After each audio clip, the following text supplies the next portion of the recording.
আসসালামু আলাইকুম ওয়া রাহমাতুল্লাহি ওয়া বারাকাতুহু। বন্ধুরা, তোমরা সবাই কেমন আছো? তোমাদের লেগে আমি একটা ছোট ব্লগ ভিডিও নিয়ে চলে এলাম। সকালে উঠি আমি কাপড় জামাগুলো ধুয়ে নিলাম। কাপড় জামা আমার ধোয়া হয়ে গেছে, শুকুর দিচ্ছি আমি দড়িতে, তোমরা দেখতেই পাচ্ছ। কাপড়গুলো আমার মেলা হয়ে গেছে। এবার ছোট মেয়েকে আমি বিরাজ করাবো। পুরো ভিডিও ধরে জুড়ে থাকবে আমার দাদা ভাইরা, আমার দিদি ভাইরা।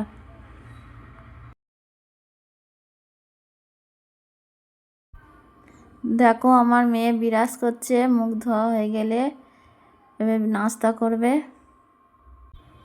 মেয়েকে নাস্তা করে চুল কেটে নিয়ে এনেছি, কেমন লাগছে কমেন্টে বলবে, জানাবে।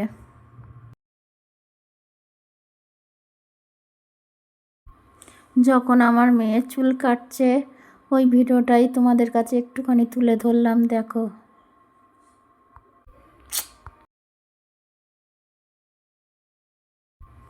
সকাল থেকে দুপুর পর্যন্ত আমার যা যা কাজ ছিল সব হয়ে গেছে। আমি ইফতারের লেগে কি কি বানাবো তোমরা দেখতে থাকো।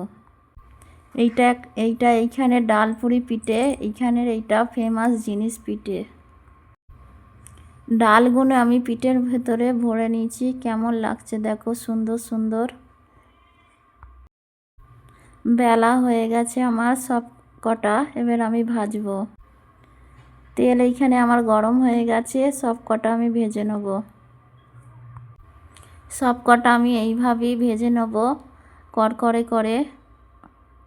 তোমরা দেখো ভাজা হয়ে গেছে, আমি এবার প্লেটে তুলছি।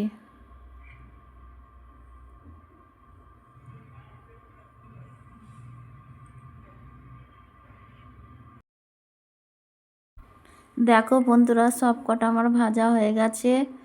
এইটা খেতে খুব মজা হয়, খুব সুস্বাদু হয়। বন্ধুরা, আমার এইটা নতুন চ্যানেল, আমার ভিডিও তৈরি করতে একটু অসুবিধা, আমার ভয়েস দিতে ভিডিও তৈরি করতে একটু অসুবিধা হচ্ছে। তোমরা আমার পাশে থেকো, আস্তে আস্তে আমার সব ঠিক হয়ে যাবে। আমি এখন লস্যি বানাবো, কেমন বানাচ্ছি দেখো তোমরা। আমি 250 দই এনেছিলাম। দইয়ের মধ্যে চিনি, ইলাইচি পাউডার দিয়ে ভালো করে ফেটে ফ্রিজে 2 ঘন্টার লেগে আমি ঠান্ডা হওয়ার লেগে রেখে দিয়েছিলাম। দেখো আমি এখন লস্যিটাকে সাজাবো, কি কি দিচ্ছি দেখো। পিস্তা, কাজু বাদাম কুচি করে রেখে দিয়েছিলাম, দিয়ে দিলাম।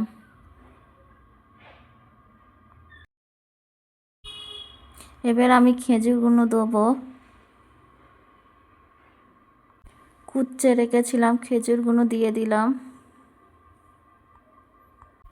কি সুন্দর লাগছে। আমি লাল লাল পেঁপে কুচনিগুনি দিয়ে দেব। দেখো বন্ধুরা, আমার লস্যি তৈরি করা হয়ে গেছে। দেখতে যত সুন্দর লাগছে, খেতে ততই আরও ভালো হয়েছে। নিজের হাতে করেছি আমি। দেখো বন্ধুরা, আমি নুডলস বানাচ্ছি, ছোট করে তোমাদের কাছে ভিডিওটা তুলে ধরলাম। সবটুকু আমি তোমাদের কাছে তুলে ধরতে পারলাম না। বন্ধুরা, আমি একদম নতুন, আমার অসুবিধা হচ্ছে, তোমরা যেন কিছু মনে করবে না। তোমরা যদি আমার পাশে থাকো অবশ্যই আমি ভালো ভালো ভিডিও নিয়ে আনার চেষ্টা করব। বন্ধুরা, আজ এই পর্যন্ত, ভালো থেকো।